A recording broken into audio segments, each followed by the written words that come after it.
Hello my dear Telugu people. సాధారణంగా ఇంటర్వ్యూలో అడిగే ప్రశ్నల గురించి విడమర్చి నిదానంగా అర్థమయ్యేలా చెప్పాను.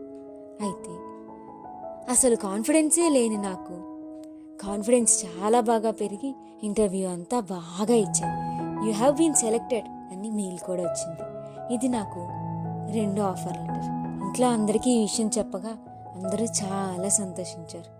నేను వెంటనే సుమిత్కి ఫోన్ చేసి, నీ వల్లే నాకు మరో ఉద్యోగం వచ్చింది, చాలా థ్యాంక్స్ అంటూ, చదువుకున్న రోజుల్లో ఎవరైనా సహాయం చేస్తారు, కానీ చదువు అయిపోయి ఎవరి ఉద్యోగాల్లోకి వాళ్ళు వెళ్ళిపోయిన తర్వాత నీలా ఎవరూ సహాయం చేయరా, నీ సహాయాన్ని నేను ఎప్పటికీ మర్చిపోలేను, చాలా థ్యాంక్స్ అంటూ కృతజ్ఞతలు చెప్పాను.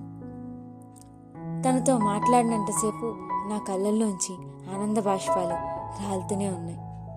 తను చేసిన దానికి థ్యాంక్స్ అన్న పదం చాలా చిన్నదైపోయింది.